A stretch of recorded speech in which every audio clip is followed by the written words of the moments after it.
What's up guys, I'm Josh, the Film Informer, and I've been covering the Oscars since November. In case you didn't know, I've actually released 3 videos relating to Oscars 2021. You should definitely check them out if you haven't, but chances are you have already, and that's why you're here. And I want to thank you for that. My 3rd video was a winner predictions video, and I'll be referencing that video a lot here just to make things a little cohesive between me and you as I communicate what's going on. But I want to jump right into the hot topics. So right off the bat, let's dive into it. Best Supporting Actress. Big names, big hopes, big performances, and big, beautiful, lovely souls. Now, it is surprising and crazy that Maria Bakalov actually got the Oscar nomination. I'm super proud of her. I thought Borat 2 was a hoot. On this awkward pause when there is like, okay, I got the information, and now what should I say? I thought Borat 2 was a ton of fun, and she did a great job. She was so impressive. I cannot believe she actually got the recognition, though. I thought the Oscars was gonna be like, psych, but it happened. She's here, and it seems like she's gonna win. There's a lot of people betting on that. Personally, I would love to see Yoo Jung-un win because Minari was just such a spiritual film for me. I've actually rewatched several scenes in Minari, and Minari has this magical screenplay that just allows it to work. Like, each scene works as a short film, really. And any scene with Yoo Jung-un in it is just beautiful. It's funny. She has a great personality, and historically in South Korea, she actually has been like under-awarded. She's a fan favorite that critics just haven't really loved. Or I think it's going to be a really emotional thing if she actually does win the Oscar, and I would love to see that. It would just be emotional and very pleased and happy, and then thanks for the save after. I'm sorry. Glenn Close has a surprising amount of love. There are a ton of people commenting on my videos saying, Glenn Close for the win, Glenn Close must win, Glenn Close is close to winning, all this sort of shit. I actually haven't seen Hillbilly. No excuse besides that it just doesn't have great reviews, but even the people saying that the movie's not good have praised Glenn's performance. So I'm sure she's awesome. Also, Amanda, like, I have such a huge crush on her from Mank. I thought she was awesome, but she just doesn't have the hype that Maria or Jung has at the moment. So I don't know if she can win. Also, Olivia Colman is great. I just can't see her winning again this early right now. But she was great, and The Father was effective, and you know, all praise for her for that. Definitely. Best Supporting Actor just doesn't have as much heat as Best Supporting Actress this year. It just doesn't. And if we look at last year, we look at the 2020 Oscars Best Supporting Actor, you really just start to realize what I mean by this year is not as impressive. I mean, just let's take a second. All right, so yeah, let's appreciate this for a second. Tom Hanks, Joe Pesci, Al Pacino, Brad Pitt, and Anthony Hopkins. Like, that is the most powerful lineup of men in an Oscars category in a long fucking time. And it's just, wow. Like, imagine a movie with that cast, right? Like, Al Pacino and Joe Pesci would be 2 rival gang boss leaders, right?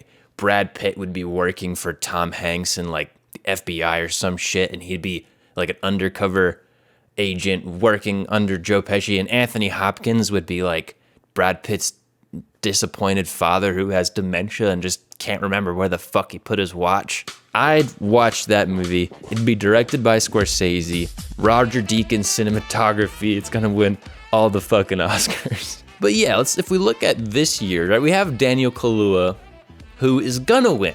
Like, come at me, bro. If he doesn't win, I don't know what the fuck's up. Lakeith Stanfield, I don't know why Lakeith is in this category. It's like the Oscars old men just couldn't decide if either one of them was a leading actor, I guess. So they were just like, fuck it, let's take both the leading actors from this movie and nominate them both for Best Supporting Actor, because 1 + 1 supporting actor equals 1 leading actor. I don't know, man. That was kind of aggravating to me. I don't think Lakeith deserves to be nominated. Look, I love Stanfield. His Atlanta performance is one of the funniest things I've ever seen, but I just thought he was one of the weaker elements from that film. Like, he didn't have as many layers as Daniel did, and performance-wise, and I think he's still developing, whereas Kaluuya definitely, if you watch Judas and the Black Messiah and you compare their two performances, like, Daniel knows what the fuck is up. He is scary, just prolific. His energy and his atmosphere is crazy, and he stole that movie for sure. He's gonna win. Sacha Baron Cohen was great. He really was, and there's a lot of people hoping that he wins, but I'm just gonna like throw an oddball in there. I thought his Borat performance was actually better. Like, that stuck with me way more than his Abby Hoffman did. Paul Raci is probably the like low-key fan favorite out of this group. Sound of Metal was really emotional, and Paul Raci has this one scene that's just cuts to the bone, man. It really does. It does hurt deep down, and he did amazing. And I'm really glad he actually got that nomination. Leslie Odom Jr. did good as well, but out of the bunch, he definitely is the weakest. I'd say he has the least amount of chance of winning. But all around, great performances. Just when you compare it to last year and when you compare it to Best Supporting Actress, there's just not as much heat going on. But that's okay, because the men brought it in the Best Actor category. Oh my God. It's both a very exciting list of men and a very sad and tragic situation, because Chadwick Boseman did pass away last year. And I believe because of that, and a lot of people seem to believe he will receive an honorary Best Actor Oscar. The reason I phrase it that way is because personally, I don't think his performance was the strongest of the group. But at the same time, I think all the other actors would gladly give up the Oscar for Chadwick because he passed away. And not only because he passed away, but you have to understand how hard it is to be an actor. I know there's this misconception that actors are these babied beings. And sure, you know, they live lavish lives, but when they're working, they are working. Like, I've been on a set. I've been on a set for 13 hours straight in costume, freezing my ass off with barely any food for like no money at all, just because I wanted to be a part of this film. And I was just an extra, right? I was barely even acting. I had like 10 seconds of screen time that took me all day to prepare for. Boseman was fighting cancer, and he did several performances last year. Like, you gotta give it to him. He was a fighter, and that is why he deserves that honorary Oscar. And those performances are great, and we're always gonna have that. And I think over time, we're gonna truly come to appreciate this like blossoming flower that Chadwick Boseman was as a performer, and we were just getting to see him. I'm gonna cry. But next to Chadwick, I mean, Gary Oldman, Stephen Young, dude, Riz Ahmed. Riz Ahmed would be my pick next to Chadwick for like who I think really deserves to win. Wow, I thought Ahmed's performance was brilliant, and it just blew me away. I mean, the whole idea of the film of Sound of Metal and like exploring what it's like to be deaf, to be deaf for someone who really relies on music as their identity. Man, it's just crushing to think about.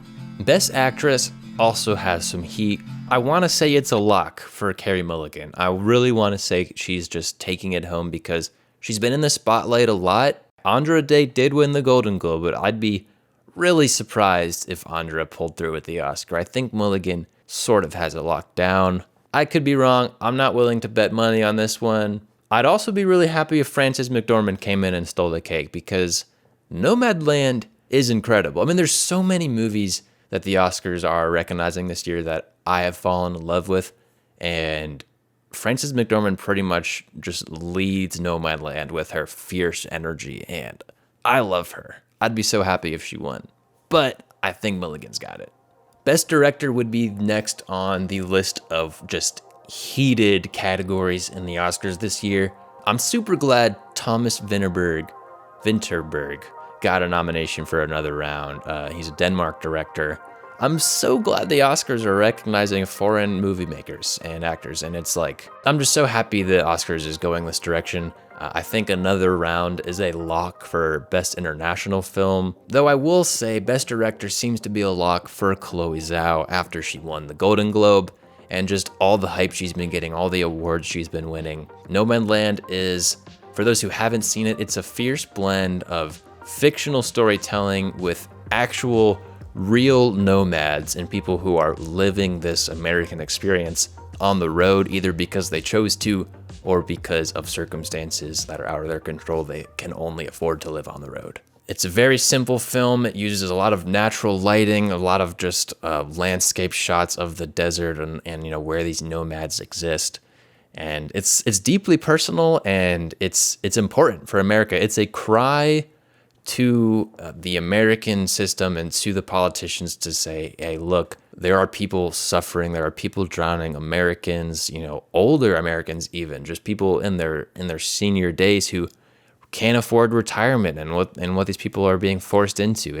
I actually know several people who live the nomad life, you know, who choose to live that life, and they live happily and luxuriously, but there's, you know, that's just not the situation for everyone. And Nomadland's focus is really the difficult side of that nomad choice and the homeless epidemic that's occurring in our country.